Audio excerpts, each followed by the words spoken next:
The silence of the mountain was broken by the metallic sound of a trap closing. A boy observed the injured wolf, feeling an inexplicable call that seemed to come from the very heart of the earth. Among the echoes of the forest, a forgotten secret began to reveal itself with the force of an ancestral promise. And in that instant, the line between the human world and the wild was cut forever. Before listening to this exciting story, remember to subscribe to the channel. The morning mist slipped between the rugged peaks of the Rocky Mountains like an ethereal cloak, while Jack Harrison observed the dawn from the worn porch of his cabin. His hands, weathered by time, held a steaming cup of coffee, and his eyes, the color of wet earth, scrutinized the horizon with the wisdom of one who has lived decades in solitude. At 60 years old, Jack had learned to read the secrets of the mountain like one reads a familiar book. Every creak of a branch, every whisper of the wind, every shadow that moved among the trees had a meaning. But of all the sounds and signs he knew, there was one that made his heart beat differently. The distant howl of Shadow, the gray wolf he had saved 15 years ago. That morning, as the sun began to gild the tops of the pine trees, Jack remembered the day that changed his life. He had found the wolf trapped in a bear trap, its silver fur stained with blood, its golden eyes shining with a mixture of fierceness and pain. Anyone else would have fled, but something in the animal's gaze touched a deep fiber in Jack's soul. "Easy, brother," he had whispered as he approached cautiously. "I won't let you die here." For weeks, Jack cared for the wolf in his cabin, healing its wounds and slowly gaining its trust. When the animal finally recovered, it didn't leave as Jack had expected. Instead, it established its territory nearby, becoming a constant though invisible presence in the hermit's life. The sound of the satellite phone interrupted his memories. It was the only link he maintained with the outside world, and only 3 people had that number. His heart skipped a beat when he recognized the voice on the other end of the line. "Dad?" Lucy's voice sounded different, charged with an emotion she couldn't hide. "I need to see you." Jack closed his eyes, feeling the weight of the years and the decisions that had distanced him from his only daughter. "Lucy, you know that up here."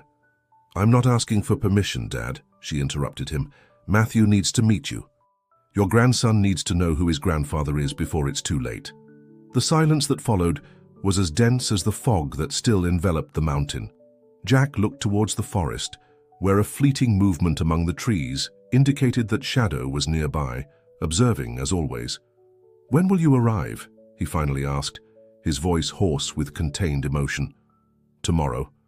We're already in the town below." The news hit him like a blast of icy wind. He hadn't had time to prepare, to order his thoughts, to decide what to say or how to act in front of the grandson he had never met. That night, as the stars began to shine in the clear sky of the Rockies, Jack heard Shadow's howl closer than usual. He ventured to the edge of the clearing where his cabin stood, and there, under the moonlight, he saw the wolf. Its golden eyes seemed to contain all the wisdom of the natural world. "What should I do, old friend?" Jack murmured. In response, the wolf approached close enough for Jack to see the scars on its fur, reminders of that trap and all the battles it had fought since then. Then, with a fluid movement, Shadow disappeared into the darkness of the forest, leaving Jack with a strange feeling that something important was about to begin. As he prepared his cabin for the visitors, Jack couldn't help but think about the secrets the mountain held, about the stories he had never shared with anyone. How would he explain to his daughter and grandson the supernatural connection he shared with a wild wolf? How would he make them understand that he had found in the solitude of the Rockies a way of life that gave meaning to his existence? The night wind brought with it the scent of pine and damp earth, and with it a premonition that made Jack's skin prickle. Something inside him told him that Lucy and Matthew's arrival was not just a simple family visit. The mountain held secrets deeper than he himself knew, and he sensed that his grandson was somehow destined to be part of them. The sun had barely peeked over the horizon when Jack heard the engine of a vehicle approaching on the dirt road. He stood up on the porch, his tall, thin figure silhouetted against the dawn light. The green SUV emerged from among the trees, stopping in front of the cabin in a cloud of reddish dust. Lucy was the first to get out. At 40 years old, she was the spitting image of her mother, the same dark hair, the same deep eyes that seemed to hold 1,000 secrets. For a moment, Father and daughter stood motionless, separated by 15 years of absence and unspoken words. "Dad," she whispered, and the word floated in the air like a prayer. It was then that a smaller figure emerged from the vehicle. Matthew, at 12 years old, was a perfect blend of his parents, but there was something in his gaze that Jack recognized immediately. The same wild curiosity he had had at that age, the same yearning for the mysteries of nature. "Are you my grandfather?" the boy asked, direct and without ceremony. Jack nodded, unable to find the right words. At that precise moment, a distant howl broke the silence of dawn.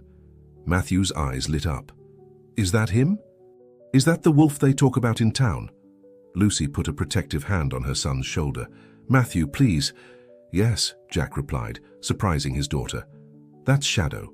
The next few hours passed in a strange dance of awkward reunions and half-formulated questions. Lucy prepared breakfast in the small cabin kitchen, while Matthew bombarded his grandfather with questions about life in the mountains, and especially about the wolf. "Why did you leave, Dad?" Lucy's question came during a pause in the conversation, as sharp as the edge of a knife. Jack looked out the window towards the forest that had become his refuge. "After your mother died, something inside me broke, Lucy. I needed to find answers." "And did you find them up here alone with a wolf?" Before Jack could respond, a dull sound shook the earth. The plates trembled on the table, and a flock of birds took flight from nearby trees. "Landslide," Jack muttered, standing up. "The mountain has been restless lately." As if responding to his words, Shadow appeared at the edge of the clearing. It was the first time it had shown itself so openly to strangers. The wolf kept its distance, but its golden eyes were fixed on Matthew. "He's beautiful," the boy whispered, instinctively taking a step forward. "Matthew." "No," Lucy began, but stopped when she saw the expression on her father's face. "It's okay," Jack said. "Shadow isn't an ordinary wolf. There's something about him, something that goes beyond what we can understand." The wolf sat on its haunches, maintaining its gaze fixed on the family. A second howl, more distant, echoed in the mountains. "He's trying to tell us something," Matthew said with a certainty that surprised the adults. Jack looked at his grandson with renewed interest. "How do you know?" "I just know," the boy replied, shrugging his shoulders. The rest of the day passed between stories of the past and observations of the present. Jack showed his family the surroundings of the cabin, the trails he had blazed over the years, the places where Shadow used to appear. But he kept secret the stranger details of his life in the mountains. The times the wolf had guided him to lost people, the nights when its howls seemed to form words, the moments when its eyes shone with an almost human intelligence.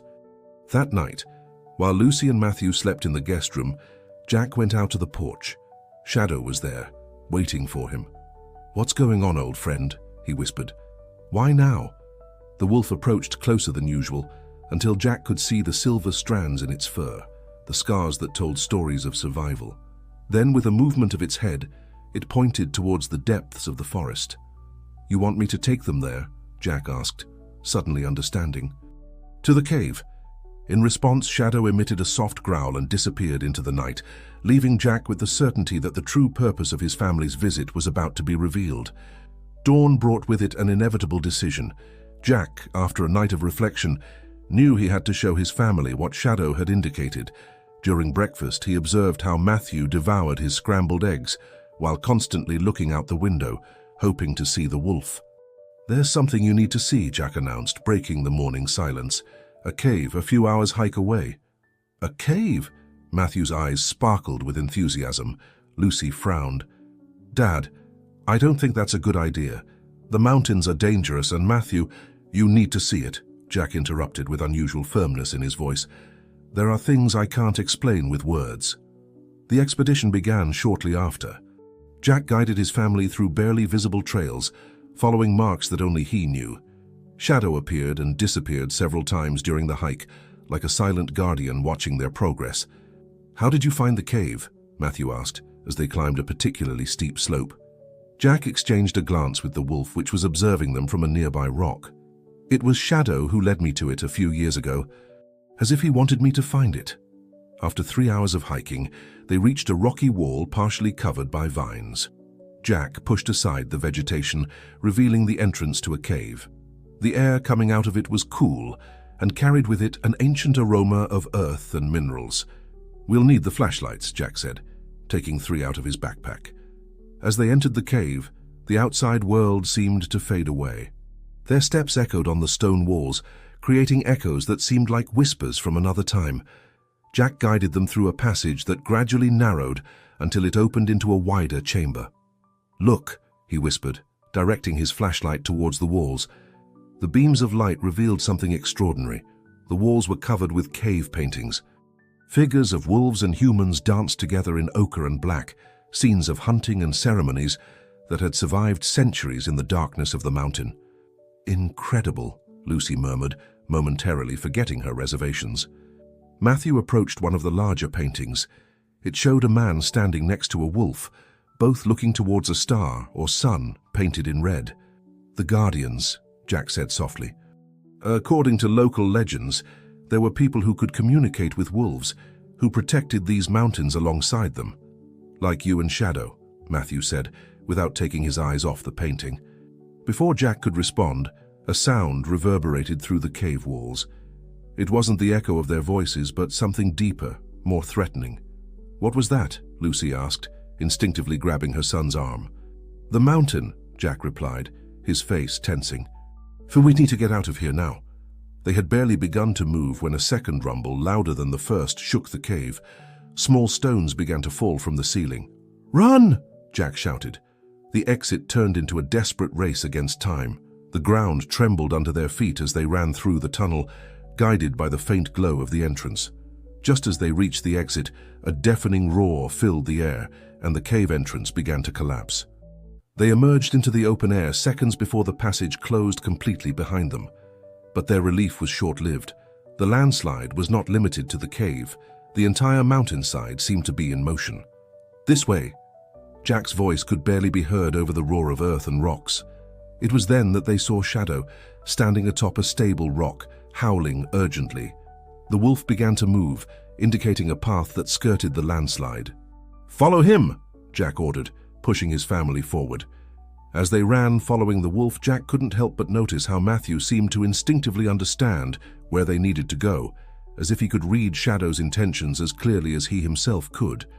The landslide chased them down the mountain, an avalanche of earth and rocks that threatened to engulf them.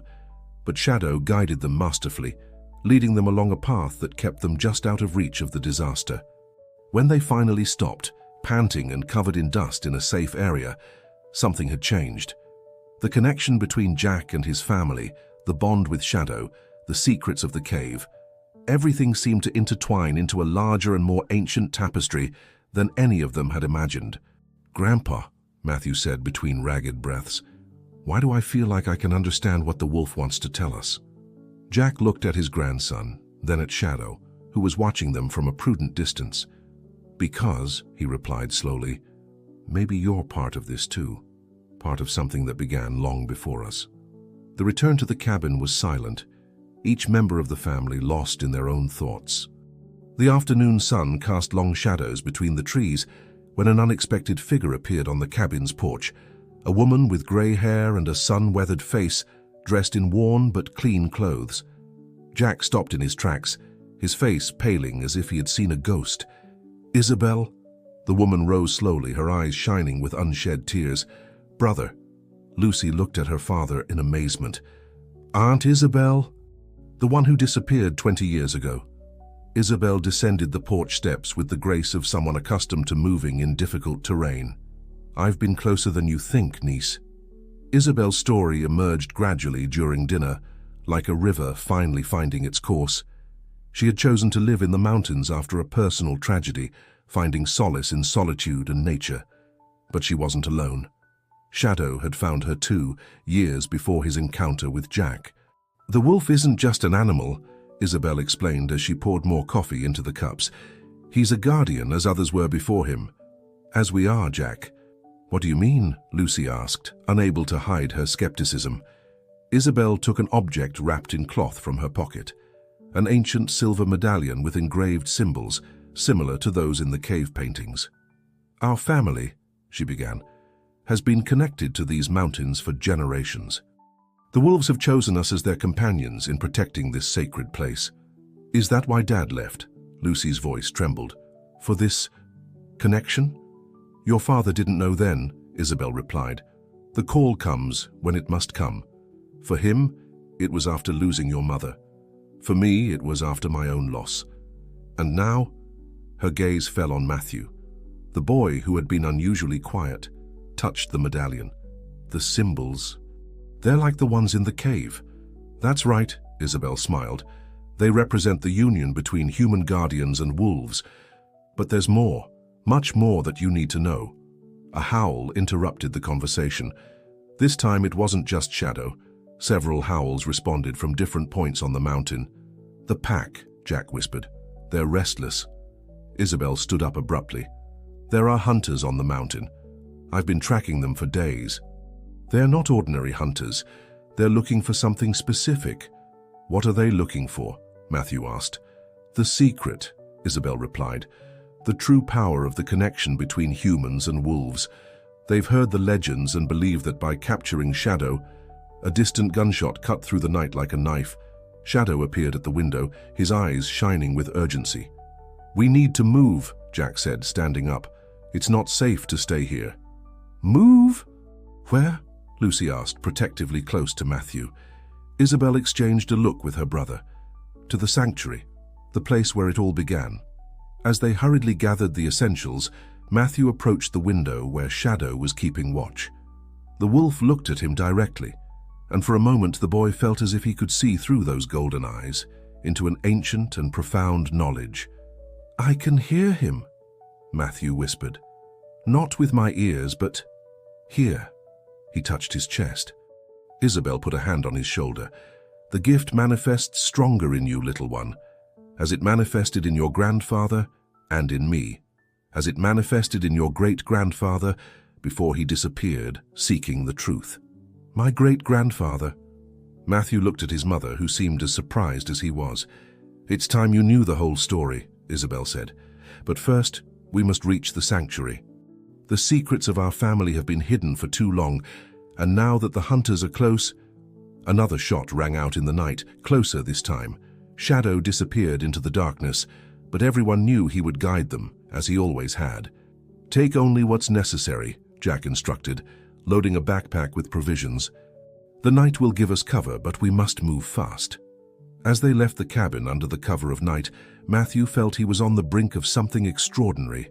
The secrets of his family, the mysterious bond with the wolves, the hidden sanctuary. Everything seemed to converge at this moment.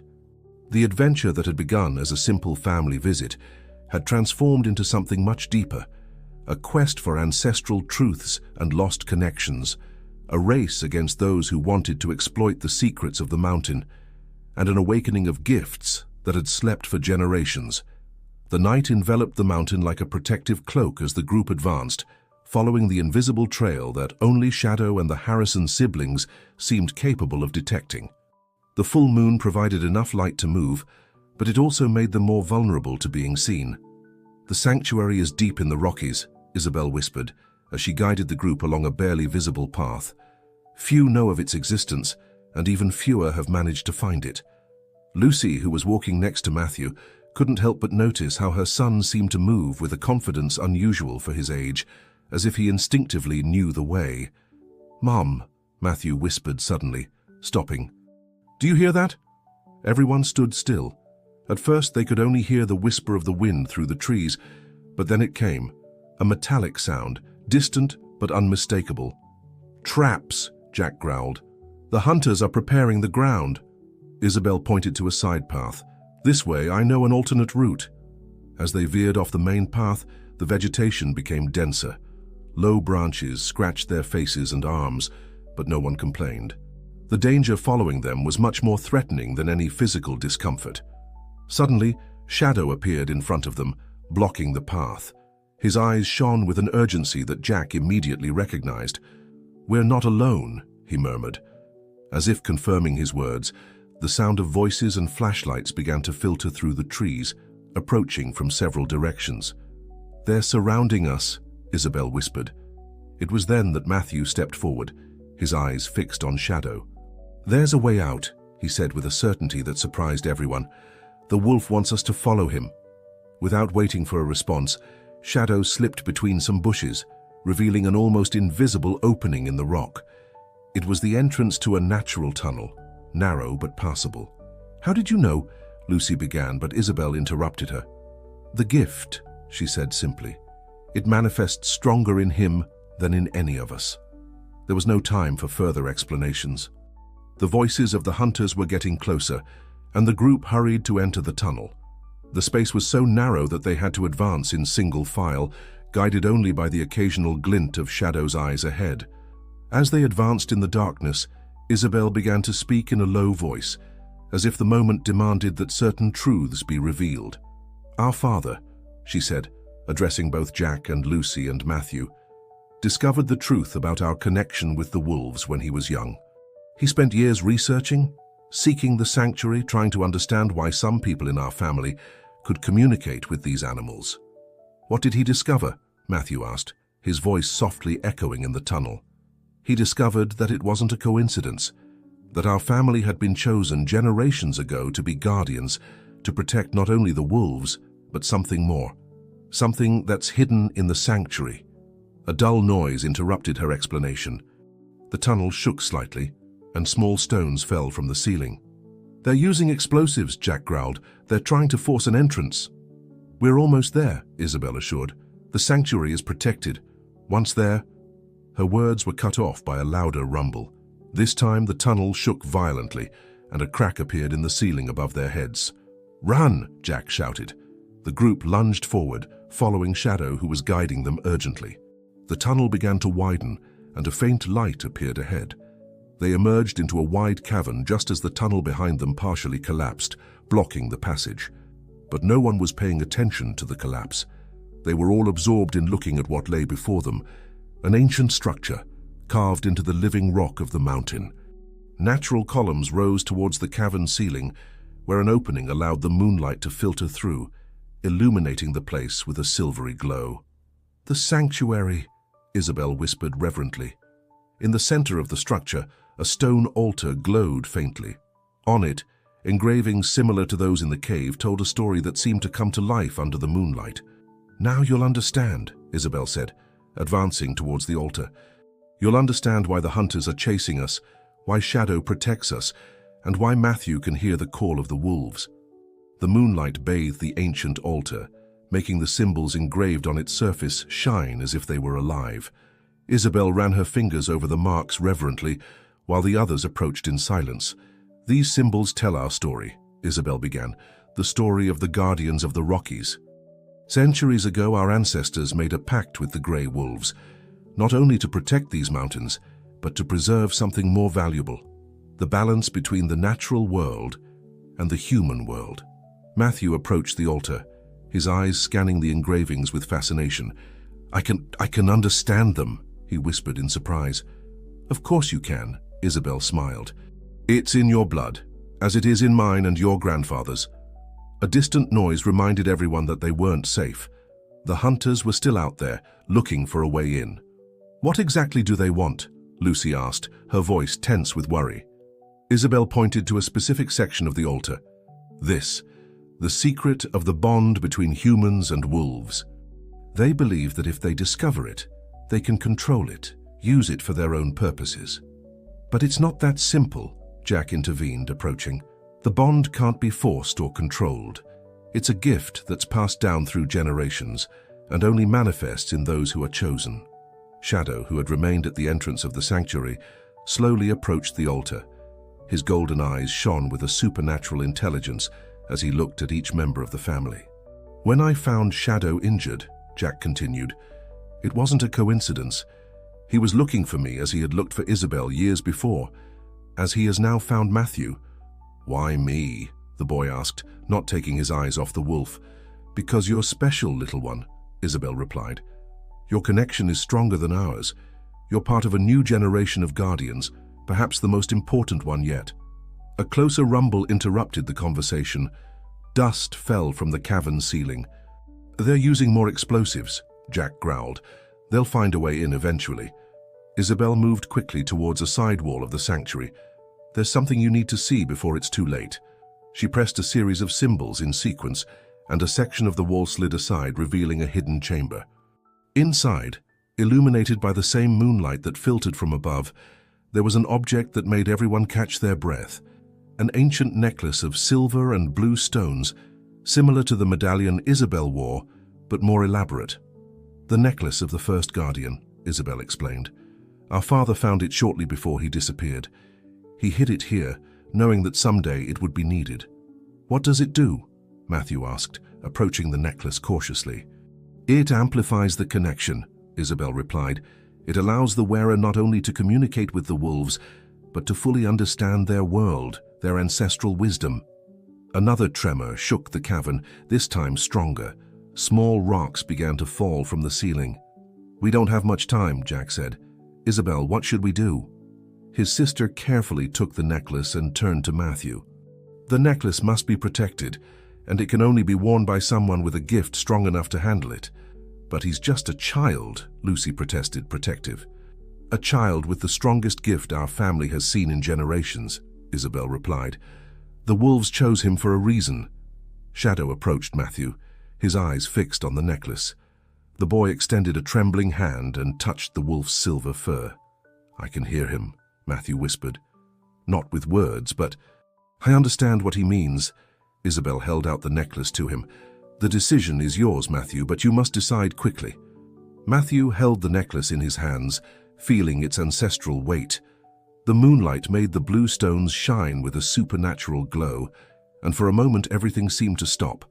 If I put it on, he said slowly, will I be able to help protect the wolves, the mountain? Isabel nodded. And much more. You'll be a bridge between two worlds. Before anyone could say anything else, a closer explosion shook the entire sanctuary. This time, the noise was followed by voices and the sound of falling debris. They've found an entrance, Jack warned. Matthew looked at his mother, seeking her approval. Lucy, with tears in her eyes, nodded slightly. It's your destiny, son, she whispered. With trembling hands, Matthew put on the necklace. The effect was immediate. The blue stones shone intensely, and a warm sensation ran through his entire body. Suddenly the world seemed to expand before his eyes. The sounds of the mountain became clearer, more meaningful. He could hear the heartbeat of the earth, the whisper of the wind telling ancient stories. And more than anything, he could understand Shadow with astonishing clarity. There are more wolves, Matthew said, his eyes shining with the same blue tone as the stones in the necklace. They're close, waiting. As if confirming his words, a series of howls echoed in the cavern. Shadow responded with his own howl, and the sound seemed to make the very stones of the sanctuary vibrate. The entire pack, Isabel smiled. They've come to help. The sounds of the hunters were getting closer. Footsteps and voices echoed in the nearby tunnels. Matthew, Jack said urgently, can you sense another exit? The necklace can show you the ancient paths. The boy closed his eyes, concentrating. The stones of the necklace pulsed softly. Yes, he replied. There's a passage behind the altar. It leads to the top of the mountain. Isabel moved quickly towards the altar and pressed a series of symbols. With a dull sound, a section of the wall slid open, revealing an ascending tunnel. Quick, Jack urged. But Matthew didn't move. His eyes, now completely blue, were fixed on Shadow. We can't just run away, he said with a voice that sounded older than his years. We have to protect the sanctuary. What do you suggest? Isabel asked, recognizing the power of the necklace acting through the boy. The wolves, Matthew replied. They can help us confuse the hunters, lead them in the wrong direction while we seal the entrances to the sanctuary. Shadow emitted a soft growl of approval, and Matthew nodded as if they were having a conversation. The pack is ready, he announced. They'll split into groups, creating false trails and howls that will confuse the hunters in the darkness. Lucy watched her son with a mixture of pride and fear. This wasn't the same boy who had arrived at the mountain days ago. The necklace had awakened something in him, something powerful and ancient. We'll need to divide our forces too, Jack said, taking command. Isabel and I can seal the main entrances while you... No, Matthew interrupted. We must stay together. The wolves will take care of the hunters. We have to reach the top of the mountain before dawn. "Why before dawn?" Lucy asked. "Because," Matthew replied, his eyes shining with ancestral knowledge, "there's something else we must do. Something that can only be done when the full moon gives way to the sun.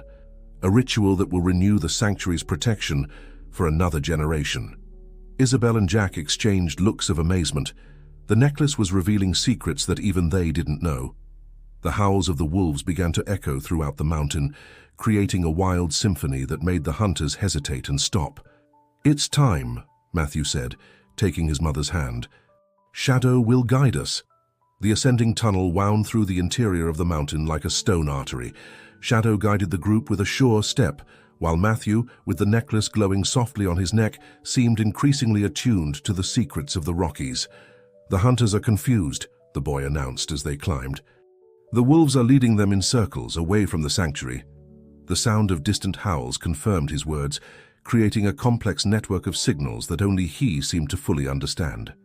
"What ritual did you mention before?" Isabel asked, her voice echoing off the tunnel walls. "The ritual of the first rays," Matthew replied, as if reading from an ancient book.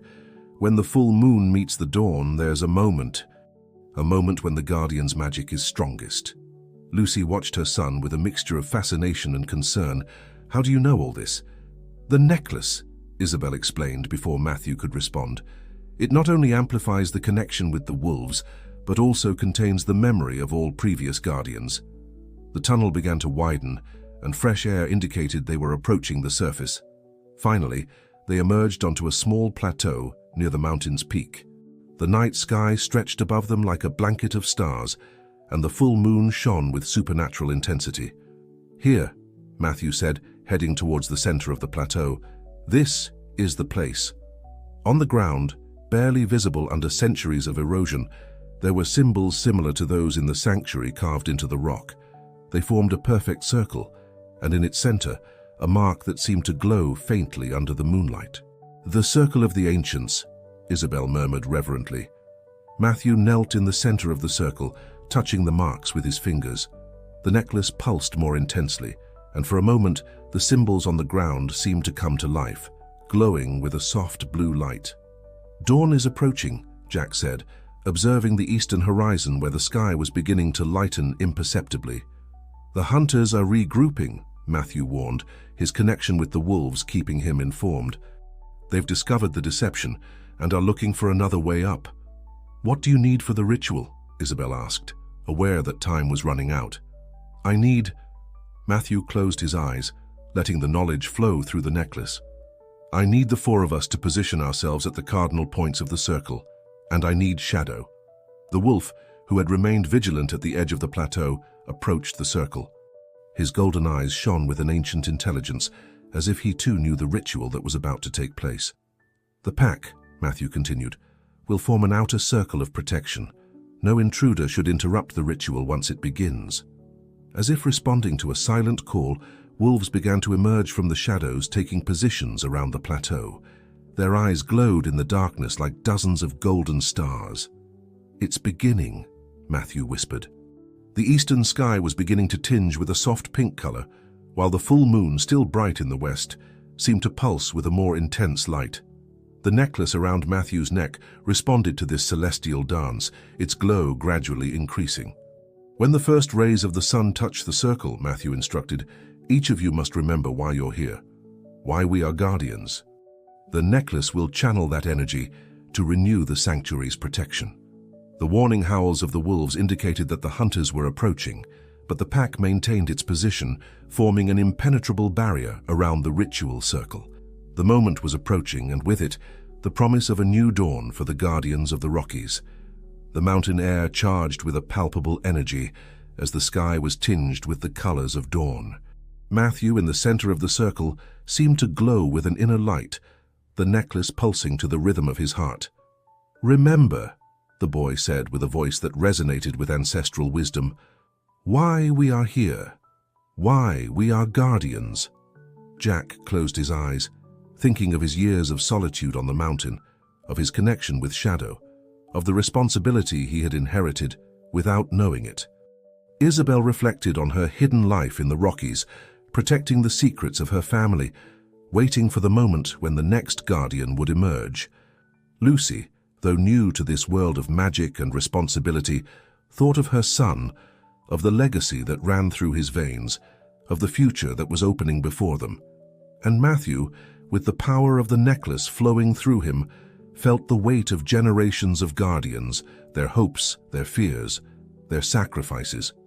The first ray of sun peeked over the horizon, touching the edge of the circle. The symbols carved into the rock came to life, shining with an intense blue light. "Now," Matthew whispered. Shadow, as if understanding his role in the ritual, raised his head and emitted a long, deep howl. The pack responded, and soon the entire mountain vibrated with the song of the wolves. The necklace around Matthew's neck shone with blinding intensity. Rays of blue light extended from it, connecting each member of the family and Shadow, forming a star of pure energy. Matthew began to recite words in an ancient language, words he didn't know, but that flowed through him like a river of ancestral knowledge. The stone circle responded, each symbol pulsing with its own life.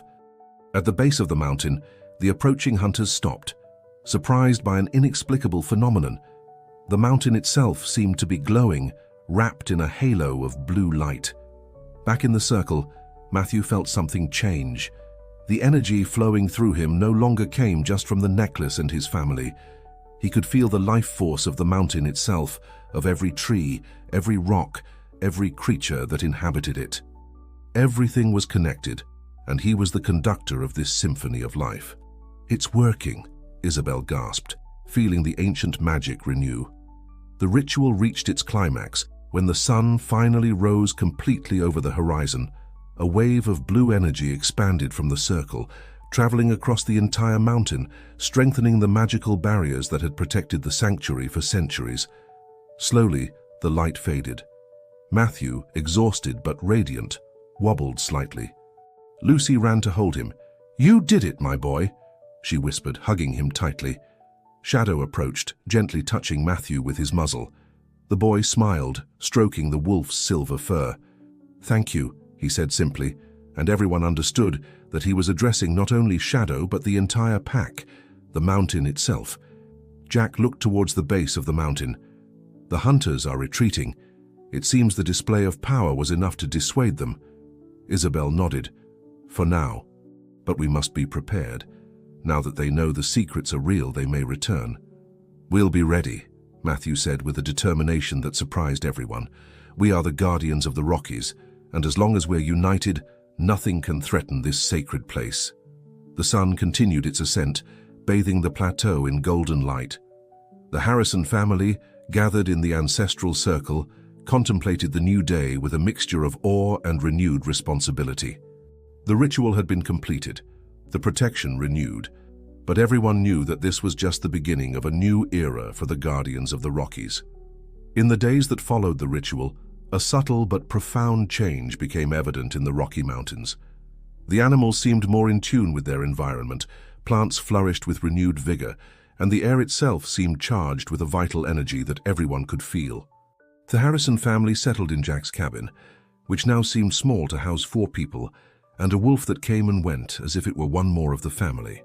Matthew, although still a child, had matured in a way that went beyond years. The necklace, which he now always wore, allowed him to communicate with nature in ways that not even Isabel or Jack had experienced. One morning, as Matthew explored the surroundings of the cabin with Shadow, he came across something unexpected. Human footprints that didn't belong to any member of his family. "Grandpa," he called, his voice laden with concern. "Someone has been here." Jack examined the footprints with a frown.